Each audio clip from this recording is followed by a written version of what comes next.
چنگیز کا خان کا دعویٰ تھا کہ وہ خان کی نسل سے ہے، ناگس غالباً تکش یا سانپ کی نسل سے ہے۔ افغانستان اور شمال مغربی علاقہ قدیم زمانے میں ہندوستان سے ملحق رہا ہے، اور یہ علاقہ عہد قدیم میں ہندو تہذیب کے بڑے مرکزوں میں سے تھا۔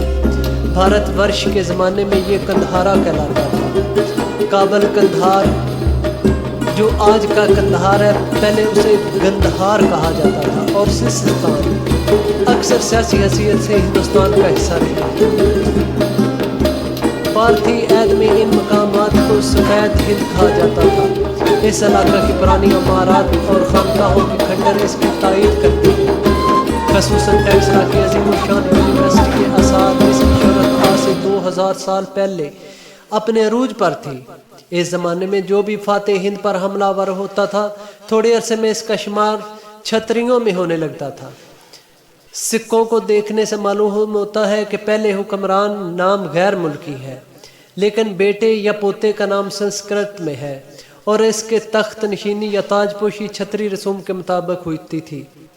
راجپوتوں کے اکثر قبیلوں کا سلسلہ نسب سکھ یا سیتھی حملہ آور سے تھا، اور وہ سفید بن قوم کے حملہ آوروں میں سے تھے۔ یہی زمانہ تھا کہ باہر سے حملہ آور اقوام ہندو معاشرے میں داخل ہو رہی تھیں اور ہندو تہذیب اختیار کر رہی تھیں۔ ان حملہ آوروں کو گوترا عطا کرنے میں مقامی پنڈت سبقت لے جانے کی کوشش کر رہے تھے۔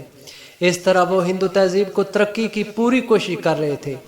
چنانچہ وشنو، شیوا، چندی اور سوریہ وغیرہ کے ادیان بہت پھیل گئے۔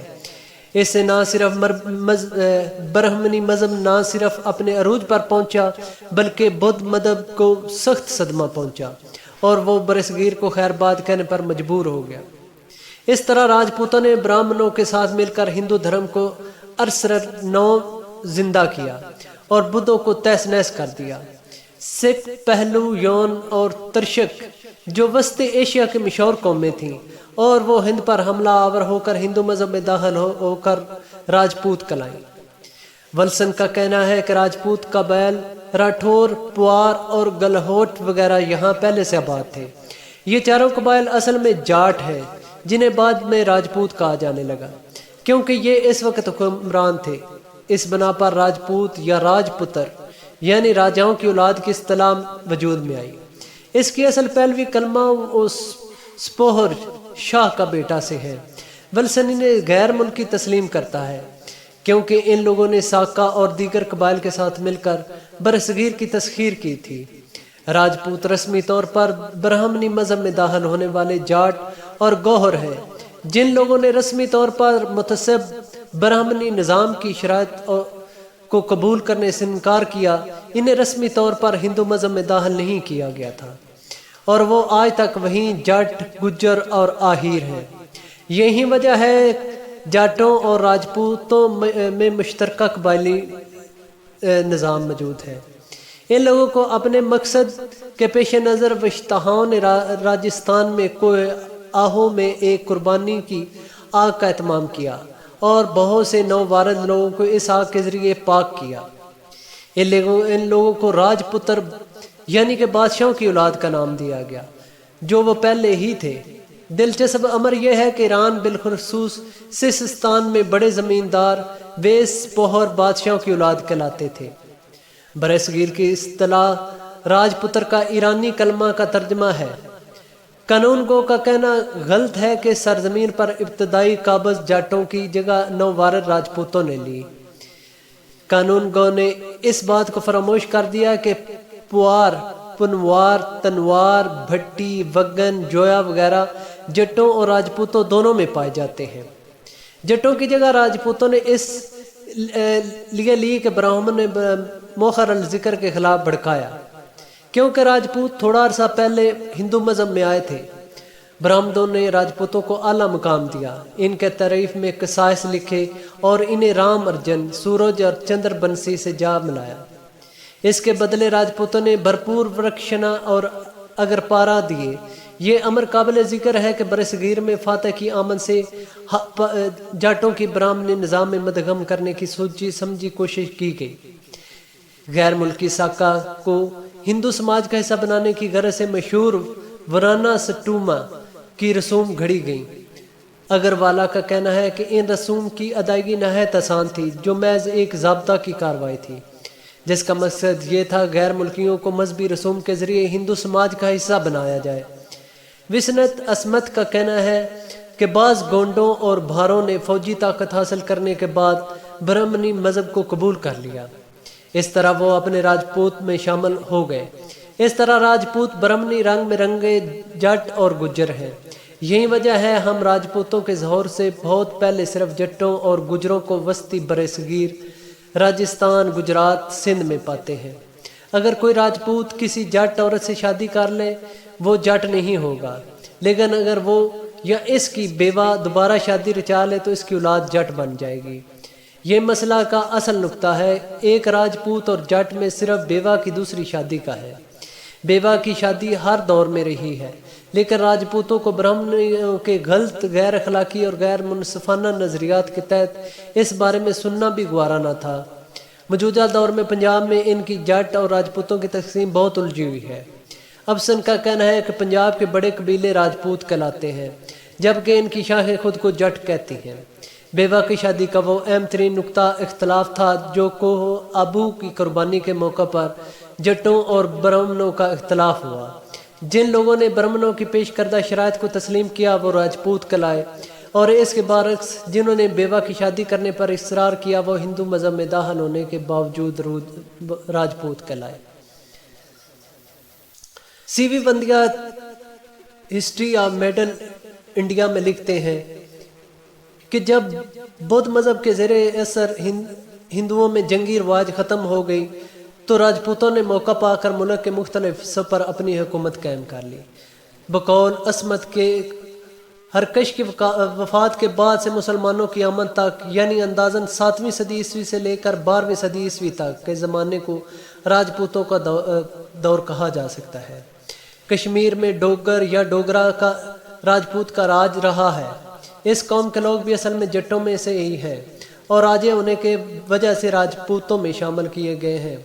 مسلمانوں کی آمد کا وقت کابل سے کمروپ تک، کشمیر سے کوکن تک کی تمام سلطنتیں راجپوت کی تھیں اور ان کے 36 راج کلی شاہی خاندان حکومت کر رہے تھے۔ چندر بروے نے اس تعداد کو پہلے بیان کیا اور ان کو پنڈت کلیان نے ترنگی راج میں اس کی تعداد کی تصدیق کی ہے۔ جیمز نارڈ کی بیانات سے پتہ چلتا ہے کہ ان کی تعداد اس سے کہیں زیادہ ہے، کیونکہ اس کے بعد کے ناموں میں اختلاف ہے۔ 36 راج کلی میں برصغیر کا پہلا تاریخی خاندان موریہ خاندان اس میں شامل ہے، لیکن اس کی بنا پر نہیں ہے بلکہ میواڑ کے قدیم خاندان کی وجہ سے ہے۔ راجپوتوں کی نسلی تقسیم۔ ان غیر ملکی اقوام نے برہمنی مذہب اختیار کر لیا تو ہندو پنڈتوں نے انہیں نہ صرف چھتری قرار دیا اور انہیں گوتری اور ان کا نسلی تعلق دیو مالائی شخصیت سے جوڑ دیا۔ اس طرح یہ نسلی اعتبار سے 5 طبقات میں تقسیم ہے، یعنی راجپوت 5 طبقوں میں تقسیم ہیں جو درجہ ذیل ہیں۔ سوریا یا سورج بنسی، ان کا مورث اعلیٰ رام چندر ہے اور تمام سورج بنسی قبائل کے شجرہ نسب رام کے لڑکوں لو اور کش سے ملتے ہیں۔ چندر یا چندر بنسی، ان کا مورث اعلیٰ ہری کرشن تھا۔ ہری کرشن کا لقب یادو تھا جس کا ایک تلفظ جادو ہے۔ اس کے لیے چندر بنسی قبائل یادو کے علاوہ جادو بھی کہلاتے ہیں۔ اگنی یا آگ بنسی، روایت کے مطابق برہمنوں نے کوہ آبو پر ایک اگنی کنڈ آگ کے علاوہ سے دیوتاؤں کی مدد سے پیدا کیا تھا۔ ناگ بنسی یا تکشک، ہند آریائی میں تکشک سانپ کو کہتے ہیں اور یہ اقوام کا دعویٰ ہے کہ یہ ناگ کی نسل سے ہیں۔ جٹ یا جاٹ، جٹ قوم کی راجپوتوں کے ساتھ نسلی تعلق ہے۔ اس کی وجہ سے کئی جٹ اور راجپوت قبیلے ایک ہی ہیں، جیسے پارمر جٹوں کا بھی ہے اور راجپوتوں کا بھی ہے۔ ایک کتاب کے مطابق جٹ اور راجپوت ایک ہی ہیں، لیکن جو جٹ پچھلے دور میں بادشاہ تھے ان کی نسلوں کو اب راجپوت کہا جاتا ہے، یا جٹ اور راجپوت ایک ہی نسل کی 2 شاخیں ہیں۔ راجپوتوں کا کردار۔ ایشوری پرساد کا کہنا ہے کہ راجپوتوں نے جنگ کو اپنا پیشہ بنا رکھا تھا اور وہ نظم و نسق کے بلند اور شریفانہ فرائض سے غافل ہو گئے تھے، جس کی بجا آوری نے اشوک و پرکاش کو غیر فانی بنا دیا تھا۔ کوئی ایسی تحریری شہادت موجود نہیں ہے جیسے نظم و نسق حکومت کے دائرے میں راجپوتوں کے کارناموں کو اظہار ہوا ہو۔ ان کی پوری تاریخ قبائلی جنگوں بیکار کا ایک طویل سلسلہ ہے۔ یہی وجہ ہے وہ بیرونی حملہ واروں کا مقابلہ نہیں کر سکے اور انہیں پسپا ہونا پڑا اور ان کی طاقت کو زوال آ گیا۔ قبر و نخت ان کی بربادی کا سبب بنی۔ ذاتی پارت کی قیود سے بامی نفاق اور حسد و کینہ کی پرورش ہوئی، اس لیے ان کی معاشی طاقت کمزور ہو گئی تھی، اس لیے ان کا نظام حکومت جاگیر درانہ تھا، یہ سیاسی اعتبار سے متحد نہیں تھے، اس لیے وہ بیرونی حملہ آوروں کے سامنے سر جھکانے پر مجبور ہو گئے۔ سی وی ودیا لکھتے ہیں، کنوج اور بنگال کے سوا راجپوت راجاؤں کو مستقل فوج رکھنے کی توفیق نہیں ہوئی۔ بعض تو ضرورتوں کے وقت فوج بھرتی کر لیا کرتے تھے اور بعض اپنی جاگیرداروں سے ان کے متوسلین کو طلب کر لیا کرتے تھے۔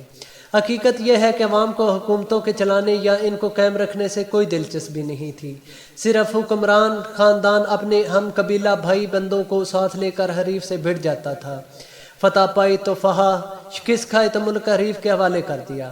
عوام کو یہ راج کے پلٹ جانے کا احساس نہیں ہوتا تھا۔ کنوج کے پربھار اور دکن کے راشٹر کوٹ نے چونکہ جنگی قبیلے تھے، اس لیے ان کی فوج میں بیرونی عنصر شامل نہیں تھے۔ البتہ بنگال کے پال اور سین راجاؤں نے مالوا، جنوبی گجرات، کرناٹک وغیرہ کے بعض لوگوں کو بھرتی کر رکھا تھا، کیونکہ بنگال میں راجپوتوں کی تعداد کافی نہیں تھی اور بنگالی اس زمانے میں جنگی قوم نہیں سمجھے جاتے تھے۔ باقی ملک میں بھی راجپوت راجاؤں کو ہاں مستقبل فوج کا کوئی وجود نہیں تھا۔ شمالی برصغیر میں راجپوتوں کی ریاستیں دہلی، اجمیر، کنوج، کندہار، مالوا اور گجرات میں قائم ہوئیں۔